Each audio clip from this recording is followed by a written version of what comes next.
नमस्कार, मी श्वेता अंकले. तरुण भारतच्या न्यूज बुलेटिनमध्ये आपल्या सर्वांचे स्वागत. आता पाहूया ठळक घडामोडी. मुंबईप्रमाणेच बेळगाव शहरातही सार्वजनिक गणेशोत्सव मोठ्या उत्साहात साजरा केला जातो. येत्या गणेश विसर्जन मिरवणुकीच्या पार्श्वभूमीवर बेळगाव उत्तरचे आमदार आसिफ सेठ, महापौर मंगेश पवार आणि पोलीस आयुक्त भूषण बोरसे यांनी सोमवारी मिरवणुकीच्या मार्गाची पाहणी केली. या पाहणी दरम्यान आमदार सेठ यांनी सर्व गणेश मंडळांना शांततेत व सुसंघटितपणे विसर्जन मिरवणूक पार पाडण्याचे आवाहन केले. शहरातील रस्त्यांची डागडुजी करण्यात आली असून हेस्कॉमकडून आवश्यक केबलची व्यवस्था पूर्ण झाल्याची माहिती त्यांनी दिली. गणेश विसर्जन मिरवणूक सुरळीत पार पडावी यासाठी प्रशासनाने सर्व तयारी पूर्ण केली असून शहरात पोलीस बंदोबस्त वाढवण्यात आला आहे. पोलीस विभागासह अन्य यंत्रणाही सतर्क ठेवण्यात आल्या आहेत, असे महापौर मंगेश पवार यांनी सांगितले. बेळगावकरांच्या सहकार्यामुळे यंदाचा विसर्जन सोहळा यशस्वीरित्या पार पडेल असा विश्वासही आमदार सेठ यांनी व्यक्त केला. मराठा समाजाला आरक्षण मिळावं या मागणीसाठी समाजसेवक मनोज जरांगे पाटील यांनी मुंबईच्या आझाद मैदानावर उपोषण सुरू केलं आहे. त्यांच्या आंदोलनाला समर्थन देण्यासाठी रविवारी 31 ऑगस्ट रोजी बेळगाव शहरामध्ये सकल मराठा समाजाच्या वतीने भव्य मूक मोर्चा काढण्यात आला. आज सोमवारी या पाठिंब्याला अधिक बळ मिळालं असून बेळगावसह सीमा भागातील मराठा बांधवांनी थेट मुंबई गाठून आंदोलनात सक्रिय सहभाग नोंदवला. बेळगाव, बिदर, भालकी, कारवार, निपाणी आदी भागातील मराठा कार्यकर्ते मुंबईत दाखल झाले असून मराठा आरक्षण लागू करा आणि संयुक्त महाराष्ट्र झालाच पाहिजे अशा घोषणांनी परिसर दणाणून गेला. मराठा समाजाच्या आरक्षणाच्या मागणीला आता सीमा भागातूनही बुलंद आवाज मिळत असून हे आंदोलन केवळ राज्यापुरते मर्यादित न राहता आंतरराज्य पातळीवर विस्तारत आहे. सीमा भागातील मराठा बांधवांचा वाढता सहभाग आणि जाणीवपूर्वक पाठिंबा लक्षात घेता हा लढा आणखी तीव्र होण्याची चिन्हे दिसत आहेत. कालमणी गावाजवळ रस्त्यावर नादुरुस्त झालेल्या ट्रकला बाजू देताना आज सोमवारी सकाळी कचरा वाहतूक करणारा ट्रक रस्त्यालगत कलंडला. त्यामुळे बेळगाव चोरला गोवा या मुख्य मार्गावरील वाहतूक सकाळी 6 वाजल्यापासून पूर्णतः ठप्प झाली होती. रविवारीच 50 टन वजनाचा 16 चाकी ट्रक तांत्रिक बिघाडामुळे रस्त्यावर थांबला होता. वाहने त्या वाहनाच्या बाजूने जात असताना रस्ता खचला आणि कचरा वाहतूक करणारा ट्रक उलटला. त्यानंतर काही 4 चाकी वाहने गटारातून मार्ग काढण्याचा प्रयत्न करत असताना एक कॅन्टरही तिथे अडकला. परिणामी 3 वाहने रस्त्यावर अडकल्याने वाहतूक पूर्णपणे ठप्प झाली होती. त्यामुळे या मार्गावर दोन्ही बाजूनी वाहनांच्या लांबच लांब रांगा लागल्या होत्या. घटनेची माहिती जांबोटी पोलिसांना देण्यात आल्यानंतर रस्त्यावर अडकलेली वाहने हटवण्यासाठी प्रयत्न सुरू झाले. बेळगाव शहरातील कॅम्प पोलिसांनी मोठी घरफोडी प्रकरण उकलताना तब्बल 85 लाख रुपयांच्या सोन्याच्या दागिन्यांची चोरी उघड केली. या प्रकरणामध्ये 2 आरोपींना अटक करण्यात आली असून चोरीस गेलेले 877.4 ग्रॅम सोने पोलिसांनी हस्तगत केलेत. रमेश सुरेश रेडेकर यांनी कॅम्प पोलीस ठाण्यात दिलेल्या तक्रारीनुसार त्यांच्या घरातून 981.1 ग्रॅम सोन्याचे दागिने चोरीस गेले होते. तक्रारीनंतर पोलिसांनी तत्काळ तपासाची चक्रे फिरवत आरोपींना अटक केली. अटक करण्यात आलेले आरोपी म्हणजे अन्नपूर्णा ज्योतिबा बेळगुणकर आणि तिचा पती ज्योतिबा गुंडू बेळगुणकर, दोघेही गणेशपूर येथील रहिवासी आहेत. अन्नपूर्णा ही तक्रारदार रेडेकर यांच्या घरी घरकाम करायची आणि तिने हळूहळू दागिने चोरण्यास प्रारंभ केला होता. पोलिसांनी अटक केल्यानंतर चौकशी दरम्यान 877.4 ग्रॅम वजनाचे सोन्याचे दागिने आरोपींकडून जप्त करण्यात आले असून त्यांची अंदाजे किंमत 85 लाख रुपये इतकी आहे. उर्वरित दागिन्यांचा शोध अद्याप सुरू आहे. या यशस्वी कारवाईसाठी कॅम्प पोलीस ठाण्याच्या विशेष तपास पथकाचे कौतुक करण्यात येत असून पोलीस आयुक्त भूषण बोरसे यांनी त्यांच्या कार्यक्षमतेचे विशेष अभिनंदन केले आहे. कर्नाटकातील प्रसिद्ध धर्मस्थळ प्रकरणावरून सध्या राजकीय वातावरण चांगलंच तापलंय. भारतीय जनता पक्षानं धर्मस्थळ चलो आंदोलनाचं आयोजन केलं असून या आंदोलनात हजारो कार्यकर्ते आणि नेते सहभागी होणार असल्याचे खासदार जगदीश शेट्टर यांनी सांगितले. धर्मस्थळ हे श्री मंजुनाथ स्वामींचे पवित्र स्थान असून लाखो भक्तांचे श्रद्धास्थान आहे.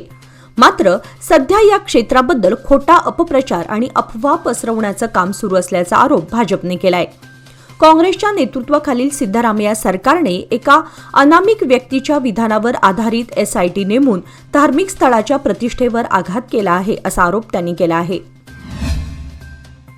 गणपती बाप्पा मोरया, पुढच्या वर्षी लवकर या गजरामध्ये बेळगाव शहरातील घरगुती 5 दिवसांच्या गणपतीचे विसर्जन रविवारी दिवसभर भावपूर्ण वातावरणात करण्यात आले. ढोल ताशांचा निनाद, फटाक्यांची आतषबाजी आणि भक्तांचा उत्साह यामुळे विसर्जन सोहळा चैतन्यमय झाला. तरीही बाप्पाला निरोप देताना अनेकांचे डोळे पाणावले. शहरातील विविध विसर्जन तलावांमध्ये गणेश मूर्तींचे विसर्जन करण्यात आले. विशेषतः जक्किनहोंड विसर्जन तलावात महापालिकेने तयार केलेल्या पर्यावरणपूरक विसर्जन कुंडांमध्ये अनेक भक्तांनी आपल्या लाडक्या गणपतीचे विसर्जन केले. पोलीस प्रशासनाने विसर्जन सोहळा सुरळीत पार पडावा यासाठी व्यापक तयारी केली होती. पार्किंगची योग्य सोय करण्यात आली होती, तर तलाव परिसरात कोणतीही दुर्घटना घडू नये यासाठी लाईफ जॅकेट्सचीही व्यवस्था करण्यात आली होती. भक्तांनी बाप्पाची प्रतिमा डोळ्यात साठवत, सेल्फी काढत आणि फटाके वाजवत उशिरा रात्रीपर्यंत भावनिक वातावरणात विसर्जन केले. आता पुढच्या वर्षी बाप्पाच्या आगमनाची वाट पाहण्यास सुरुवात झाली आहे. गणेशोत्सव शांततेत व उत्साहात पार पडावा यासाठी पोलीस दलाने व्यापक तयारी केली आहे. पोलीस आयुक्त भूषण गुलाबराव बोरसे यांनी तर अल्पावधीत बंदोबस्ताची संपूर्ण तयारी केली आहे. आता राज्य सरकारने यासाठी आणखी 2 IPS अधिकारी दिले असून एकूण बंदोबस्तावर लक्ष ठेवण्यासाठी राज्य राखीव दलाचे IGP संदीप पाटील यांच्यावर जबाबदारी दिली आहे. संदीप पाटील यांनी जिल्हा पोलीस प्रमुख म्हणून उत्तमपणे व प्रभावीपणे सेवा बजावली आहे. सध्या ते राज्य राखीव दलात आहेत. पूर्वानुभव लक्षात घेऊन एकूण बंदोबस्तावर लक्ष ठेवण्यासाठी त्यांची बेळगावला नियुक्ती करण्यात आली असून बुधवार दिनांक 3 सप्टेंबर रोजी ते बेळगावला येणार आहेत. शहरात झालेल्या पहिल्याच मुसळधार पावसामध्ये कॉलेज रोड परिसरातील गटारी तुंबून सांडपाणी रस्त्यावर आलं होतं. परिणामी नागरिकांची मोठी गैरसोय झाली होती. याची तातडीने दखल घेत स्थानिक नगरसेवक शंकर पाटील यांनी स्वतः त्या ठिकाणी उपस्थित राहून मॅनहोल उघडून कचरा काढण्याची कार्यवाही केली आणि पाण्याचा प्रवाह सुरळीत केला. मात्र स्वच्छता केल्यानंतरही मॅनहोल झाकण्याकडे दुर्लक्ष झाल्यानं ते आजही उघडच आहे.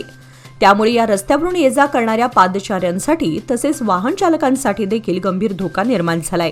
विशेषतः अनंत चतुर्दशीच्या विसर्जन मिरवणुकीच्या पार्श्वभूमीवर या उघड्या मॅनहोलमुळे दुर्घटना घडण्याची शक्यता नाकारता येत नाही. या संभाव्य धोक्याची दखल घेत नगरसेवक शंकर पाटील यांनी महापालिकेला मॅनहोल तातडीने झाकण्याच्या सूचना देत सार्वजनिक सुरक्षेच्या दृष्टिकोनातून या ठिकाणी तात्काळ उपाययोजना करण्याची मागणी केली आहे. नागरिकांचे आरोग्य आणि त्यांच्या सुरक्षिततेसाठी अशा प्रकारच्या स्थितींकडे प्रशासनाने गांभीर्याने पाहावे अशी मागणी परिसरातील रहिवाशांकडून होत आहे. बेळगावातील अनगोळ परिसरात पर्यावरणपूरक गणेशोत्सव साजरा करण्यासाठी गेली 9 वर्षे अविरत सुरू असलेल्या फिरत्या निर्माल्य कुंड उपक्रमाचा 10व्या वर्षामध्ये पदार्पण झालं आहे. माजी नगरसेवक विनायक गोपाळ गुंजटकर यांच्या पुढाकाराने या उपक्रमाचा शुभारंभ नुकताच करण्यात आला. गणेशोत्सव काळामध्ये घरोघरी श्रीमूर्तीची प्रतिष्ठापना व पूजा अर्चा होते. मात्र निर्माल्य रस्त्यावर किंवा सार्वजनिक ठिकाणी टाकलं जात असल्याचं लक्षात येताच गुंजटकर यांनी स्वखर्चाने हा उपक्रम सुरू केला. या उपक्रमांतर्गत गणेश भक्तांच्या दारापर्यंत जाऊन फिरत्या कुंडांमध्ये निर्माल्य संकलन केलं जातं. यंदाच्या उपक्रमाचा शुभारंभ शिवशक्तीनगर येथील श्री सिद्धिविनायक मंदिरात पूजा करून अनगोळचे ज्येष्ठ नागरिक ज्योतिबा येळ्ळूरकर यांच्या हस्ते करण्यात आला. परिसरातील अनेक नागरिकांनी या उपक्रमाचं स्वागत करत स्वच्छता आणि पर्यावरण रक्षणाचा आदर्श घालून दिला आहे. फिरते निर्माल्य कुंड उपक्रम हे इतर भागांनाही प्रेरणा देणारं उदाहरण ठरत आहे. या प्रसंगी माजी नगरसेवक विनायक गुंजटकर, विनय राजगोळकर, प्रतीक कुटरे, विश्वनाथ पवार, मारुती देमजी, पिंटू पाटील, आरू सुपन्नावर, विघ्नेश गुंजटकर, अभिषेक कुटरे, मारुती तलवार, परशुराम बाबले, दीप्ती, सायली गुंजटकर आदींसह बहुसंख्य गणेश भक्त उपस्थित होते. गजानन नगर उद्यमबाग येथे एका कामगारावर गेल्या शनिवारी घडलेल्या खुनी हल्ल्याप्रकरणी उद्यमबाग पोलिसांनी 3 जणांना अटक केली आहे. पोलिसांनी अटक केलेल्या आरोपींची नावे प्रज्वल आनंद पाटील, राहणार कुप्पटगिरी, तालुका खानापूर, जिल्हा बेळगाव, मयूर कृष्णा गुरव हेब्बाळ, तालुका जिल्हा बेळगाव आणि विशाल वसंत अल्लोळकर, राहणार शिवाजीनगर, नंदीहळ्ळी, तालुका जिल्हा बेळगाव अशी आहेत. याबाबतची समजलेली अधिक माहिती अशी, मूळचे ओरिसा येथील असलेले आणि सध्या गजानन नगर उद्यमबाग बेळगाव येथील राजेंद्र कुमार हे गेल्या शनिवार दिनांक 30 सप्टेंबर रोजी सायंकाळी 5 वाजण्याच्या सुमारास उद्यमबाग येथील आकार फाउंड्रीज या फॅक्टरीतील आपले काम संपून आपले मित्र सत्यरंजन बेहरा राहणार हंडेमाळ गजानन नगर उद्यमबाग यांच्या समवेत घरी निघाले होते. त्यावेळी गजानन नगर येथे रस्त्यावर मोटारसायकल घेऊन थांबलेल्या दोघा अपरिचितांनी सत्यरंजन यांच्यावर हल्ला करून हातातील लोखंडी रॉडने त्याच्या डोक्यावर प्रहार केला. या हल्ल्यामध्ये चित्तरंजन गंभीर जखमी झाला आहे. या संदर्भात राजेंद्र कुमार यांनी उद्यमबाग पोलीस ठाण्यामध्ये तक्रार दाखल केली होती. या तक्रारीची दखल घेत हल्लेखोरांना पकडण्यासाठी शहर पोलीस आयुक्त भूषण बोरसे, पोलीस उपायुक्त NB बर्मणी, पोलीस उपायुक्त निरंजन राजे अरस आणि खडेबाजार उपविभागाचे ACP शेखरप्पा H यांच्या मार्गदर्शनाखाली उद्यमबाग पोलीस ठाण्याचे पोलीस निरीक्षक DK पाटील आणि पोलीस उपनिरीक्षक किरण होणकट्टी यांच्या नेतृत्वाखालील विशेष पोलीस पथक स्थापण्यात आले होते. सामाजिक प्रश्नांवर आक्रमक आंदोलनातून नेहमी चर्चेत राहिलेले ॲडव्होकेट संतोष मळवीकर यांना चंदगड पोलिसांनी अडकूर येथे रविवारी रात्री अटक केली. गोव्यातील अंजुना येथे सरकारी कामामध्ये अडथळा आणल्याच्या गुन्ह्यामध्ये म्हापसा न्यायालयाने त्यांच्यावर अटक वॉरंट जारी केले होते. त्यानुसार चंदगड पोलिसांनी कारवाई करत मळवीकर यांना ताब्यात घेतले. मळवीकर यांच्यावर चंदगड, गडहिंग्लज, बेळगाव तसेच गोव्यातील विविध ठाण्यांमध्ये आंदोलनातून तब्बल 171 गुन्हे दाखल झाले आहेत. तडीपारी नोटिशीचा वाद सुरू असताना झालेल्या या अटकेमुळे परिसरात राजकीय वातावरण चांगलंच ढवळून निघालं आहे.